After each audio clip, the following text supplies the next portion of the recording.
지금 당장 당신의 주머니나 가방 속에 있는 스마트폰은 어쩌면 물리적으로 거의 불가능해 보이는 엄청난 일을 몇 초마다 해내고 있습니다. 네, 정말 엄청난 일이죠. 우리가 길을 잃었을 때 무심코 지도 앱을 켜면 파란색 점이 뿅 하고 나타나잖아요. 우리는 그냥 평면 지도 위에 내 위치가 표시되나 보다 하고 생각하죠. 대부분 그렇게 생각하시거든요. 그런데 사실 그 순간 당신의 스마트폰 안에서는 그야말로 우주적인 규모의 연산이 일어납니다. 막 수학이랑 인공지능이 거대한 지구 전체를 통째로 움켜쥐고 3차원 공간에서 맹렬하게 회전시켜서 지금 이 방송을 듣고 있는 바로 당신을 세상의 완벽한 중심으로 가져다 놓는 그런 작업 말이죠. 아, 우주적인 규모의 연산이라는 표현이 진짜 딱 맞네요. 배움을 즐기며 늘 새로운 시각을 찾는 당신, 오늘의 딥다이브에 오신 것을 환영합니다. 자, 오늘 저희가 파헤쳐볼 자료는 제목이 꽤나 묵직합니다. 지구의 중심 이동, 원리와 국가 중심 세계 지도의 구삼각함수적 해석이라는 연구 논문 발췌본이고요. 그리고 아주 복잡한 수식이 빼곡하게 적힌 인포그래픽 2장입니다. 네, 제목만 들으면 뭐랄까 약간 숨이 턱 막히는 기분이 들 수도 있는데요. 맞아요. 솔직히 고백하자면 저 처음 이 논문 제목 보고 내가 수학 전공 수업에 잘못 들어왔나 싶었거든요. 막 3차원 회전 행렬, 직교좌표계, 구삼각함수, 이런 단어들을 일상에서 우리가 쓸 일이 거의 없잖아요. 그렇죠. 평소엔 절대 안 쓰죠. 하지만 여기서 되게 흥미로운 점은 이 복잡한 수식들이 결국 우리 삶을 완벽하게 지배하는 GPS를 움직인다는 거예요. 아, GPS요? 네. 당신이 서 있는 바로 그곳을 어떻게 수학적인 중심으로 만들어주는지 그 원리를 알고 나면 진짜 소름이 돋으실 겁니다. 좋습니다. 자, 그럼 본격적으로 수식 이야기를 파고들기 전에 약간 근본적인 질문부터 던져보고 싶어요. 내 폰이 1초에도 몇 번씩 나를 세상의 중심으로 만들어주고 있다면 왜 우리는 눈을 감고 세계 지도를 떠올렸을 때 여전히 영국이나 유럽이 한가운데 있는 뻔한 종이 지도의 이미지를 벗어나지 못하는 걸까요? 아, 그거 아주 예리한 지점입니다. 이게 중심을 이동시킨다는 그 기술적인 개념을 완벽히 이해하려면 애초에 우리의 머릿속 지도가 어디에 고정되어 있었는지 그 역사적 맥락을 먼저 봐야 하거든요. 역사적 맥락이요? 네. 논문의 서론을 보면 인류는 오랫동안 자신이 속한 문명이나 국가를 세계 중심으로 인식해왔어요. 지도가 단순히 지리적 정보가 아니라 그 시대의 권력, 세계관을 시각적으로 빡 선언하는 그런 도구였던 거죠. 아, 생각해보니까 대항해 시대 이전의 중세 유럽 지도들 보면 예루살렘을 완벽하게 세계 정중앙에 그렸었잖아요. 종교가 곧 지리적 척도였던 거네요. 맞습니다. 그리고 동아시아에서는 당연히 중국 중심의 천하관이 지배적이었고요. 그러다 근대와 대항해 시대로 접어들면서 배를 타고 멀리 나가야 하니까 전 지구적으로 통용될 수 있는 보편적이고 수학적인 합의가 필요해진 겁니다. 그래서 절대적인 기준점을 하나 정한 거군요. 네, 그게 바로 영국의 그리니치 천문대입니다. 이곳을 지나는 본초 좌우선이 경도 0도가 되고 적도가 위도 0도가 되는 절대 좌표계가 그때 비로소 탄생한 거죠. 그러니까 결국 우리가 아는 고정된 세계 지도, 영국이 한가운데 턱하니 있는 그 지도는 자연의 섭리나 진리가 아니라 과거의 어떤 역사적이고 정치적인 합의에 불과한 거네요. 정확합니다. 그런데 여기서 드는 의문은 이겁니다. 지금 내 위치를 실시간으로 막 추적해서 피자 배달원의 동선까지 초 단위로 알려주는 시대잖아요. 이렇게 철저하게 나를 중심으로 정보가 돌아가는 시대에 굳이 영국의 천문대를 기준으로 한 고정된 좌표계를 고집하는 건 네, 완전히 시대착오적이죠. 비유하자면 손안에 엄청 빠른 실시간 검색 엔진을 쥐고 있으면서 날씨를 알려고 무겁고 먼지 쌓인 종이 백과사전을 끙끙거리며 뒤적이는 것과 같지 않나요? 와, 진짜 찰떡 같은 비유네요. 그 이질감을 현대 기술이 어떻게 해결했는지가 바로 오늘 논문이 제시하는 가장 핵심적인 명제입니다. 논문은 이렇게 선언하거든요. 지구의 중심은 고정된 절대 좌표가 아니라 관측자의 위치에 따라 회전 가능한 상대 좌표계이다. 아, 회전 가능한 상대 좌표계. 네, 종이지도 시대에는 불가능했던 이 완벽한 상대성이 AI랑 위성 데이터가 결합된 GPS 시대에 오면서 비로소 가능해진 거죠. 그럼 당신의 현재 위치를 어떻게 수학적인 3차원 공간으로 딱 옮겨오는지 기초부터 좀 볼까요? 좋습니다. 기본적으로 GPS 기기는 지구상의 한 점을 위도, 경도, 고도라는 세 가지 값으로 읽어냅니다. 수식에서는 이걸 파이, 람다, 그리고 높이를 뜻하는 h로 표현하거든요. 위도, 경도, 고도. 네, 이거는 학창시절 지리 시간에 배운 익숙한 개념이네요. 여기까지는 뭐 전혀 문제 없습니다. 다행이네요. 하지만 진짜 문제는 지구는 평평한 종이가 아니라 거대한 둥근 구체, 엄밀히 말하면 타원체라는 사실이죠. 그렇죠. 그래서 이 위도, 경도, 고도 값을 3차원 공간의 x, y, z축으로 이루어진 지구 중심 직교좌표계, 줄여서 ECEF라고 하는데 이걸로 변환하는 과정이 반드시 필요합니다. 잠깐만요. 지구 중심 집교좌표계요. 상상해보자면 지구의 가장 깊은 곳 마크를 팔팔 끓는 내핵의 정중앙에 0,0,0이라는 원점을 딱 두고 네네. 거기서부터 우주를 향해 거대한 십자가 모양으로 X, Y, Z축을 꽂아둔 형태인가요? 오, 정확히 그렇습니다. 시각화가 아주 좋으시네요. 인포그래픽에 나오는 변환 공식을 보면 X축의 값은 지구의 반지름인 R에 당신의 고도 H를 더하고 거기에 위도의 코사인 값과 경도의 코사인 값을 곱해서 계산합니다. 아, 그러니까 수식이 X는 R 플러스 H의 코사인 파의 코사인 람다가 되는 거군요. 맞아요. Y랑 Z 역시 코사인과 사인의 조합으로 이루어지고요. 좀 복잡해 보이지만 본질은 되게 단순합니다. 지구 정중앙 내핵에서부터 지금 당신이 발을 딛고 있는 지표면 특정 지점까지 정확히 얼마의 거리와 각도로 떨어져 있는지를 계산해서 3차원 공간의 점 하나를 콕 찍어내는 거예요. 좋습니다. 내 위치가 허공에 떠 있는 3차원 점 하나로 특정되었다. 여기까지 이해했습니다. 자, 오늘의 임무는 이 점을 단순히 찍는 게 아니라 새로운 세상의 중심으로 만드는 거잖아요. 그렇죠. 그게 핵심이죠. 논문이랑 인포그래픽 보니까 아주 구체적인 위치를 예시로 들더라고요. 북위 37도, 동경 126도. 네, 대략 대한민국 서울 근방의 위치죠. 이 지점을 우리가 보는 지도의 완벽한 정중앙, 그러니까 좌표 0,0으로 옮기려면 대체 어떻게 해야 됩니까? 스마트폰 화면에서 지도를 손가락으로 쭉 밀어서 끌어오면 되는 건 아닐 거 아니에요? 네, 절대 아니죠. 평면을 미는 게 아니라 우주 공간에서 거대한 3차원 구체를 직접 돌려야 합니다. 구체를 돌린다고요? 또 이동입니다. 현재 목표점이 동경 126도에 치우쳐 있잖아요. 이 점을 정중앙인 경도 0도 위치로 옮기려면 지구 전체를 서쪽으로 126도만큼 싹 회전시켜야 하는 거죠. 서쪽으로 돌린다. 맞습니다. 수학에서는 이걸 Z축을 기준으로 한 회전 행렬 RZ-126도로 표현합니다. 으아, 여기서 드디어 그 무시무시한 회전 행렬이 등장하네요. Z축 기준 회전 행렬. 솔직히 제가 행렬에 진짜 약하거든요. 그냥 지도를 옆으로 돌렸다고 하면 안 됩니까? 왜 굳이 막 Z축이라는 3차원 개념까지 들어와야 하는지 모르겠어요. 하하, 그 마음 이해합니다. 하지만 우리가 다루는 건 평면 종이가 아니라 입체적인 구체니까요. 여기서 정말 매력적인 부분이 나오는데 인포그래픽에 있는 Z축 회전 행렬 공식을 자세히 한번 보세요. 가로 세로 3칸씩 있는 3 곱하기 3 행렬인데 맨 아랫줄이 001로 되어 있죠? 네, 보고 있습니다. 맨 아랫줄이 001이다. Z값에 무언가를 곱해도 결국 1이 곱해지니까 결과적으로 자기 자신이 나온다는 뭐 그런 건가요? 빙고, 바로 그겁니다. 회전하기 전에 Z값과 회전한 후에 Z값이 완벽하게 동일하게 유지된다는 뜻이에요. 아, 이 Z축이 북극에서 남극을 관통하는 세로축이자 우리가 서 있는 고도를 의미하거든요. 즉, 아무리 지구를 옆으로 맹렬하게 팽이처럼 돌려도 당신의 고도는 1mm도 변하지 않는다는 뜻입니다. 오, 신기하네요. 오직 수평면을 나타내는 X축과 Y축의 좌표들만 교차하면서 변하죠. 수식으로는 X'은 X 코사인 세타 마이너스 Y 사인 세타. 이 형태의 코사인과 사인 함수가 어우러지면서 완벽한 원운동을 만들어냅니다.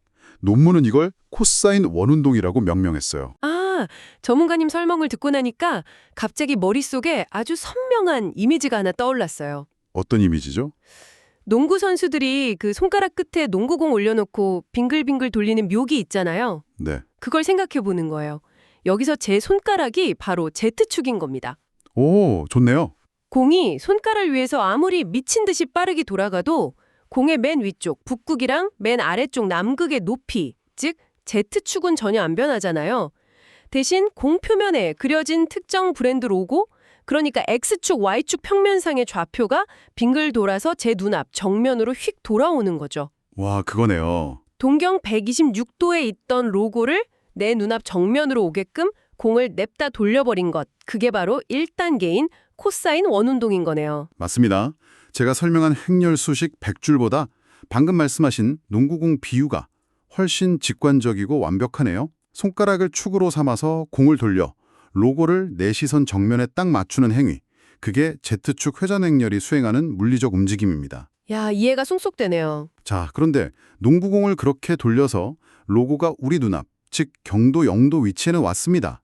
근데 아직 완벽한 중심은 아니에요. 왜일까요? 아까 그 위치가 북위 37도라고 했잖아요.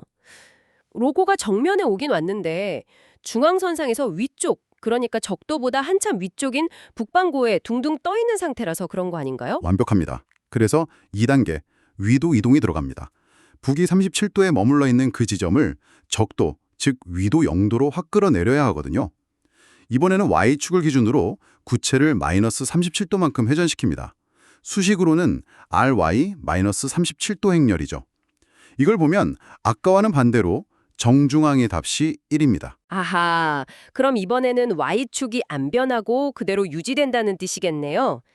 1단계에서는 제 손가락이 수직축이었다면 이번에는 농구공 양옆 허리 부분에 꼬치구이처럼 막대기, 즉 Y축을 푹 찔러 넣고 그 축을 기준으로 공을 앞으로 굴리듯이 휙 돌려 내린 거군요. 네, 진짜 상상력이 대단하시네요. 정확합니다. 그렇게 Y축을 딱 고정하고 공을 앞으로 굴리면 이번에는 X축과 Z축의 좌표가 변하는 사인 원운동이 일어납니다. 그러면서 북위 37도에 있던 점이 적도로 스르륵 내려와 마침내 완벽한 좌표 0,0의 중심에 안착하게 되는 거죠. 경도 맞추고 위도 내리고 와, 생각보다 되게 명쾌하네요. 그렇죠. 그런데 전문가님, 논문 보다 보니까 이 지점에서 굉장히 좀 생소한 수학 분야가 하나 튀어나오더라고요. 구삼각법이요. 아, 네. 구삼각법. 솔직히 중심을 옮겼으면 얼마나 이동했는지 그 거리를 구하면 될 텐데 왜 굳이 우리가 학창시절에 질리도록 배운 그 평면기하학, 피타고라스의 정리 이런 거 안 쓰고 이렇게 복잡한 구면 코사인 법칙이라는 걸 굳이 동원해야 하는 건가요? 아, 그게 바로 우리가 3차원 지구 위에 살고 있기 때문에 마주하게 되는 가장 매력적인 수학적 딜레마입니다. 점을 이동시킨다는 게 단순한 도화지 위에서 스티커 떼다가 옆으로 찍 밀어붙이는 게 아니거든요. 평면이 아니니까요. 맞아요. 지구라는 거대한 둥근 구면을 따라 미끄러지듯이 이동해야 하잖아요. 구면 위에서 이동하는 선을 우리는 대원이라고 부릅니다. 영어로는 그레이 서클이라고 하는데 구를 중심이 지나도록 반으로 싹둑 잘랐을 때 표면에 생기는 가장 큰 원을 말하죠. 아, 그거 비행기 탈 때 좌석 화면에 항로 지도 보면 일직선으로 안 가고 둥글게 약간 북극 쪽으로 휘어져서 날아가는 것처럼 보이잖아요. 그게 사실은 구면 위에서 가장 짧은 직진 경로인 대원을 따라가고 있기 때문이라는 그 원리 말하는 거죠. 정확합니다. 아주 좋은 예시예요. 근데 문제는 평면에서 완벽하게 작동하던 그 수많은 수학 공식들이 이 휘어진 구면 위로 올라오는 순간 완전히 산산조각 박살이 난다는 겁니다. 평면 기하학은 구면에서 아예 통하질 않아요. 잠깐만요. 박살이 난다고요? 아니, 삼각형은 구면이든 평면이든 선색의 이인 거니까 그냥 삼각형 아닌가요? 자, 머릿속으로 이 경로를 저랑 같이 한번 따라와 보세요. 네. 당신이 지금 북극점 한가운데에 서 있습니다. 거기서 정남쪽을 향해 일직선을 그으면서 적도까지 쭉 걸어갑니다. 적도까지? 네. 적도에 딱 도착하면 오른쪽으로 정확히 90도를 꺾어서 적도를 따라 또 한참을 걸어갑니다. 90도로 꺾어서 직진. 네. 그런 다음 또다시 오른쪽으로 정확히 90도를 꺾어서 쭉 직진합니다. 그럼 결국 어디로 갈까요? 북쪽으로 계속 가니까 다시 처음 출발했던 북극점으로 올라가겠네요. 빙고! 다시 출발점인 북극에서 선이 딱 만납니다. 그럼 방금 당신이 지구 위에 그린 도형이 뭡니까? 꼭지점이 3개고 선분이 3개니까 분명히 삼각형이죠? 잠깐만요. 꼭지점이 3개니까 삼각형은 맞는데 아까 적도에서 90도로 2번이나 꺾었잖아요. 그럼 벌써 밑에 두 각만 합쳐도 180도인데 맨 위 북극점에서도 선이 만나면서 각도가 생기니까 헐, 삼각형 내각의 합이 180도를 넘어버리는데요? 바로 그겁니다. 평면에서는 절대 네버 일어날 수 없는 모순이죠. 평면을 전제로 한 피타고라스 정리로 지구 위 두 지점 사이의 거리를 계산하면 엄청난 오차가 발생할 수밖에 없는 거예요. 와, 미쳤다. 그래서 반드시 구삼각법을 써야만 합니다. 자료에 제시된 구면 코사인 법칙. 코사인 C는 코사인 A, 코사인 B 플러스 사인 A, 사인 B, 코사인 C. 이 공식이 바로 그 해답인 거죠. 아, 그런 비밀이.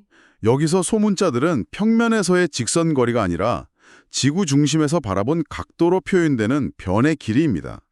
오직 이 공식을 통해서만 지구상 두 점 사이의 정확한 공면 거리를 계산하고 오차 없이 중심을 이동시킬 수 있는 겁니다. 와, 진짜 머리를 한 대 세게 맞은 기분이에요. 구면 위에 삼각형이라니 이 지점에서 정말이지 너무나 흥미로워집니다. 지금 듣고 계신 청취자 여러분도 한번 생각해 보세요. 우리가 그 낯선 길 운전할 때 내비게이션 앱이 경로를 이탈하여 재탐색합니다 이러잖아요. 네, 자주 듣죠? 저는 그때마다 그냥 제 자동차 아이콘 밑에 깔린 평면 지도가 스르륵하고 미끄러지듯 움직이는 거라고만 생각했어요. 그런데 그게 아니라 내 스마트폰 안에 AI가 나를 이 수학적 세상의 중심, 즉 0,0으로 꽉 붙잡아두기 위해서 이 거대한 지구라는 구체를 실시간으로 3차원 회전 행렬을 써서 막 돌리고 맞아요. 방금 말씀하신 그 기상천외한 구면 코사인 법칙까지 계산하면서 끊임없이 좌표계를 재정립하고 있다는 뜻인가요? 네, 한치의 오차도 없이 정확한 통찰입니다. 물론 우리 눈에 보이는 스마트폰 화면은 알아보기 쉽게 2차원 평면으로 투영해서 보여주죠. 하지만 그 이면에 있는 소프트웨어 엔진은 당신을 우주의 중심에 두기 위해 초당 수십 수백 번씩 지구 전체의 3차원 좌표계를 새로 계산하고 있는 겁니다. 초당 수백 번이요? 실시간 GPS 위성 좌표, 통신 기지국 데이터, 그리고 오차를 줄여주는 머신러닝 기반의 위치 보정 기술까지 전부 하나로 결합돼서 거의 빛의 속도로 이 모든 구삼각 함수 연산을 처리하는 거예요. 세상에. 어쩐지 지도 앱만 켜면 폰이 그렇게 뜨거워지더라니. 세상을 내 중심으로 뱅글뱅글 돌리느라 그 작은 기계가 안에서 엄청난 수학적 중노동을 하고 있었던 거잖아요. 하하, 맞습니다. 엄청난 열일 중이죠. 자, 우리는 지금 회전 행렬부터 구삼각법까지 꽤 깊숙한 수학적 원리를 탐험했습니다. 그렇다면 여기서 한 걸음 더 나아가서 질문을 던져보죠.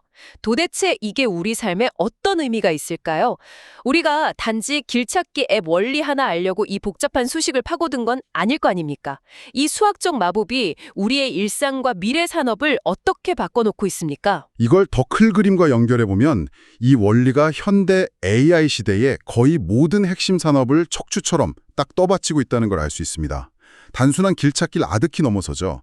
가장 대표적인 게 바로 자율주행 자동차입니다. 아, 자율주행? 시속 100km로 달리는 자율주행차가 안전하게 움직이려면 영국의 그리니치 천문대가 중심인 지도는 아무짝에도 쓸모가 없습니다. 차 스스로가 완벽한 0,0의 중심이 되어서 주변 장애물, 신호등, 도로의 곡률이나 경사도를 실시간 상대 좌표계로 쫙 계산해내야 하거든요. 그렇겠네요. 드론 항법이나 바다 위를 다니는 해양 항법도 다 마찬가지 원리겠고요. 그런데 제가 인포그래픽을 보니까 AR, 즉 증강현실도 언급되어 있더라고요. 이건 어떤 연관이 있는 거죠? AR은 이 원리가 시각적으로 가장 극대화되는 분야입니다. 당신이 AR 글래스를 끼고 거리를 걷는다고 한번 상상해 보세요. 네, 안경을 쓰고. 고개를 돌리는 시선에 맞춰서 가상의 길 안내 화살표가 현실의 도로 위에 완벽하게 겹쳐 보이고 카페 간판 위에 둥둥 뜬 디지털 메뉴판이 흔들림 없이 딱 고정되어 있으려면 어떻게 해야 할까요? 제 눈의 위치를 기계가 정확히 알아야 하지 않을까요? 정확합니다. 글래스를 끼고 있는 당신의 눈동자 위치 자체가 3차원 좌표계의 절대적인 중심이 되어야만 렌즈 너머로 투영되는 디지털 세계가 현실 세계랑 위화감 없이 톱니바퀴처럼 맞물려 돌아갈 수 있는 겁니다. 아, 물리적 세계랑 디지털 세계를 하나로 포개는 그 이음새 역할을 바로 이 구삼각 함수와 회전 행렬이 뒤에서 묵묵히 하고 있었던 거군요. 기술적으로 진짜 엄청난 이야기인데 아까 역사 이야기 하실 때 지도의 중심은 곧 권력이라고 하셨잖아요. 네, 그랬죠. 그렇다면 지금처럼 누구나 자신의 스마트폰 하나로 세상을 자신을 중심으로 돌려버리는 이 시대는 철학적으로도 엄청난 의미가 있을 것 같습니다. 네, 바로 그 지점이 이 논문이 도달하고자 하는 최종 목적지입니다. 논문은 이렇게 말해요. 인간은 자신이 서 있는 위치를 기준으로 세계를 인식한다. 자신이 서 있는 위치를 기준으로 과거에는 왕이나 황제, 특정 제국이 야, 여기가 세상의 중심이다 라고 딱 정해주면 우리 같은 보통 사람들은 그 고정된 세계관을 수동적으로 받아들여야만 했습니다. 하지만 이제는 AI와 무한한 연산 능력을 갖춘 기계가 전 인류에게 실시간으로 무한한 중심 이동을 허락한 거예요. 무한한 중심 이동. 그러니까 모든 사람이 각자의 중심을 따로 갖게 된다는 거네요. 그렇습니다. 당신이 서울의 고층 빌딩 숲 한가운데에 있든 뉴욕의 지하철을 타고 있든 아니면 아이슬란드의 텅 빈 들판에 서 있든 아무 상관없습니다. 당신이 서 있는 그 물리적 위치가 수학적으로 완벽한 당신 세계의 중심이 됩니다. 와, 과거 거대 국가나 종교가 독점했던 그 중심이 되는 권력이 완벽하게 개인의 손으로 넘어온 이른바 개인 중심 지도 시대로의 거대한 철학적 전환이 일어난 거죠. 정말 압도적인 통찰이네요. 우리는 권력자들의 힘을 반영하던 그 낡은 지도에서 벗어나서 철저하게 나라는 개인을 우주의 중심으로 대우해주는 시대로 진입했습니다. 지금 이 방송을 들으며 출근길을 걷거나 운전대를 잡고 계신 당신, 오늘 아침 당신을 안내하고 있는 그 흔한 지도 앱이 사실은 당신을 위해 지구 전체를 돌려주고 있는 거대한 수학적 마법 지팡이였던 셈입니다. 그리고 오늘 우리가 머리 싸매고 나눈 3차원 회전 행렬과 구면 코사인 법칙이라는 복잡한 수식들은 그 마법을 실현시키는 강력한 주문이었던 거고요. 자, 그래서 이게 다 무슨 의미일까요? 이제 당신을 위해 오늘의 딥다이브 여정을 짧게 한번 정리해 보겠습니다. 우리는 예루살렘과 영국의 그리니치가 세상의 중심이던 아주 절대적이고 고정된 시대에서 출발했습니다. 네. 거기서 벗어나 북위 37도, 동경 126도라는 특정 위치를 3차원 공간에서 끄집어냈죠. 거대한 지구를 농구공 돌리듯 뱅글뱅글 돌려대는 코사인 원운동과 사인 원운동, 그리고 평면의 상식을 완전히 깨부수는 구삼각함수의 마법을 거쳐서 마침내 관측자 중심의 상대 좌표계라는 놀라운 기술의 도착지에 도달했습니다. 눈에 보이지 않는 수식과 AI가 어떻게 우리를 고정된 지리의 구속에서 해방시켰는지 그 진짜 가치를 확인한 아주 뜻깊은 여정이었죠. 맞습니다. 그런데 전문가님과 이 흥미로운 자료들을 신나게 파헤치다 보니까 마지막으로 청취자 여러분과 함께 꼭 곱씹어보고 싶은 꽤 도발적인 생각이 하나 떠오르더라고요. 어떤 거죠? 만약 기술이 나를 내 세계의 완벽한 중심으로 만들어준다면, 그리고 그 기술이 너무나도 매끄럽고 완벽하게 작동해서 불편함을 전혀 못 느낀다면 말이죠. 네, 지금 당장도 꽤 완벽하게 작동하고 있죠. 우리는 어쩌면 다른 사람들도 각자의 세계에서는 그들 자신이 중심이라는 사실을 점점 잊어버리게 되는 건 아닐까요? 내 손끝에서 내비게이션을 조작하면서 세상을 철저히 나에게 맞추는데 너무 익숙해진 나머지 말입니다. 알고리즘이 오직 나만을 위한 정보와 경로를 세팅해주는 이 놀라운 초개인화 기술이 역설적으로 우리가 다 같이 부대끼며 공유해야 할 어떤 하나의 세상이라는 감각을 서서히 마비시키고 있는 것은 아닐지 한 번쯤 고민해보게 됩니다. 와, 이는 아주 중요한 질문을 던지네요. 오늘 논의가 도달할 수 있는 가장 깊은 철학적 딜레마인 것 같아요. 완벽한 개인화가 역설적으로 가져오는 고립이라니. 네, 좀 무섭기도 하고요. 수학과 기술은 분명 우리 모두에게 평등하게 세계의 중심이 될 수 있는 마법의 지팡이를 쥐어주었습니다. 하지만 그렇게 탄생한 80억 개의 서로 다른 중심들이 어떻게 서로 충돌하지 않고 하나의 큰 세계를 이루며 공존할 것인가?